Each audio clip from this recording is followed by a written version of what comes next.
Assalamu alaikum. Today we'll talk about the syllables in Arabic. This here is from the book الأساس في قواعد اللغة العربية. I will leave the link for this book in the description below. I use this book in Basic Arabic Grammar playlist and Arabic Grammar for Beginners. So in this section they introduced these syllables in order to help students break down what they hear. And notice what I'm saying. I'm saying what they hear. It's used as a tool to help the students recognize the sounds associated with these symbols in the text they read. This text here has the diacritics on it. You can use it to cut up. This is what the word مقاطع mean, which means sections or cut groups. Like every cut, it's called مقطع. Plural is مقاطع. In English, it's syllables. So in Arabic, they started doing this to preserve the classic poetry in order to distinguish it from other poetry. So they needed to find the scale of the poetry that they had at that time. And they used that scale to record the poetry and distinguish it from other poetry. So this is the origin of this. In order to deal with it with the text, you just look at the text and use the diacritics to help you find the syllables. So in here they have this sentence: إذا أردت أن تنجح فاجتهد. So as a learner, if you hear this for the first time, all these words will sound as if they are joined. But if you look at the text with diacritics like this, and you learn this simple technique, you see this A here, there is no silent letter after it. The letter after it has a movement on it. So you can use this as one syllable. We will see how they are called short and long. So this here, notice they gave it one section by itself, E. The second one, you see this A here, this is one of the vowels in the Arabic language, the three vowels. So you have A, U, and E.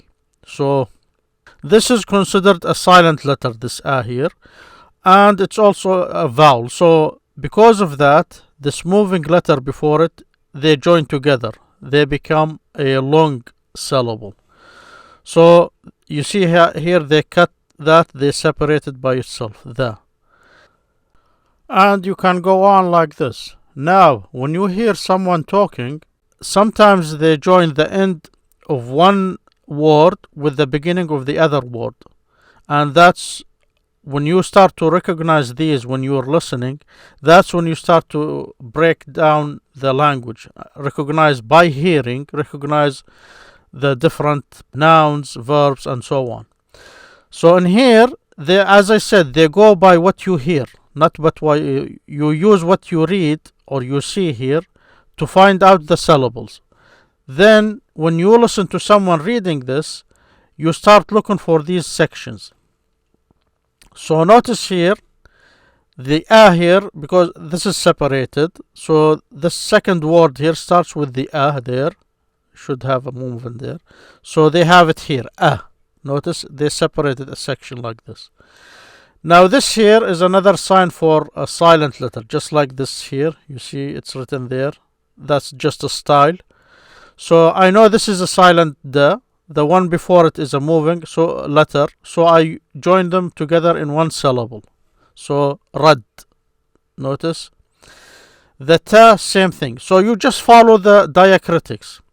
If the letter after the letter with a diacritic is a vowel or a silent consonant like this, you decide how to cut it. If there is no vowel or silent letter after it, you just write the letter with the movement separately like this, ta. N, notice this is silent N. In here you can see it there. So I know this is moving letter, has a movement on it, or diacritic A. So this is a long syllable, N. The next one, notice now this here, this N has a silent mark on it, 10. So this is long syllable, 10. This ta, moving ta with this N here.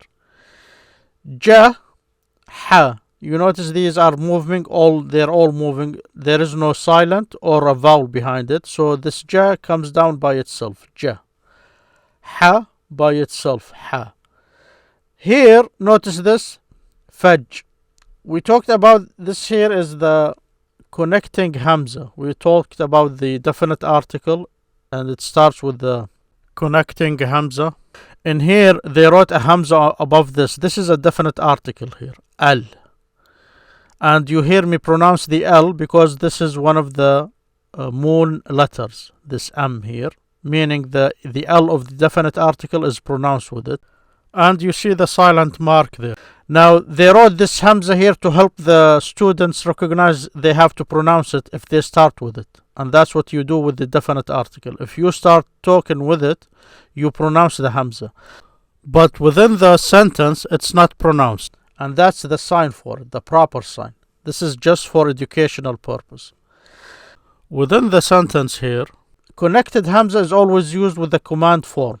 So if you make a command, a lot of verb will take this hamza as you start with the connecting hamza. If you start with the command, you pronounce the hamza, just like here, a. It can be an u or an e.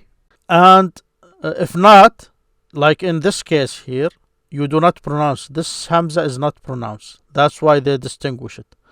So the way they used to speak in Arabic, they would say fajtahid because they connected this fa then with this command ijtahid.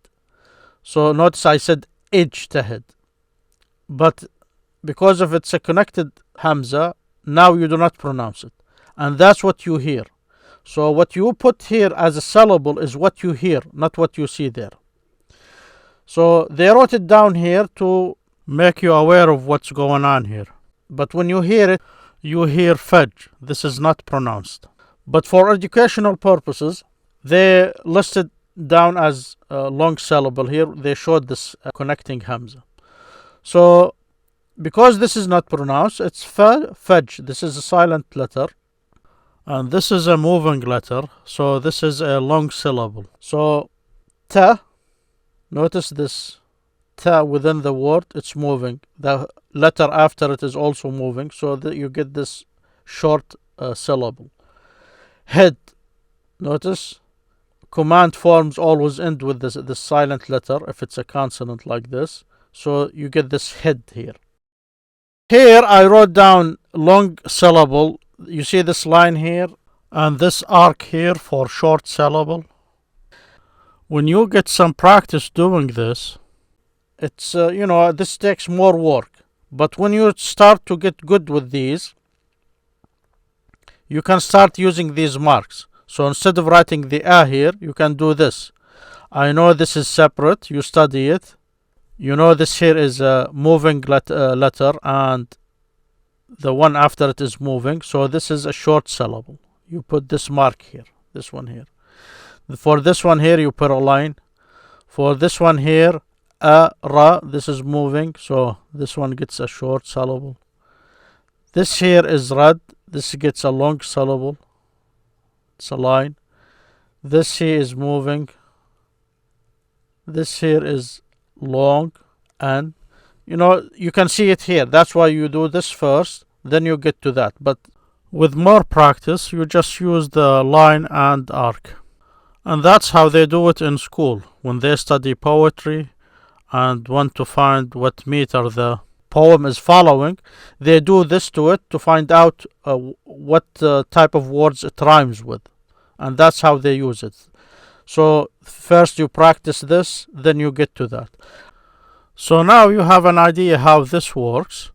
If it works for you, you can use it. It's a great tool to help you understand what you hear or distinguish the different syllables. So in here they describe what we just talked about, that the language is formed by these syllables, and they discuss this either here, just what I said here, and this arad too. So they just break it down. Here they give the students advice. You can count by your fingers, or you can knock on the desk when you pronounce each syllable. So in here they ask them to divide their names into syllables for practice. Also, these sections, they're used with music, classical music. They use the scale too, but there's different details. Now, if you go on YouTube to look for different videos on this, they have some short videos for quick explanation, most of them in Arabic. But some of them would use a different mark than this. Some of them would use vertical line and a circle. So you end up with something like binary numbers. So that's one form used depending on what you are looking at. So I'm using these marks here. But just to be aware of what's there, I'm just telling you about this one too.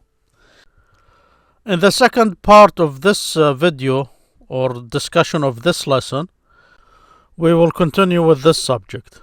Thank you for listening. See you next time, inshallah. Assalamu alaikum.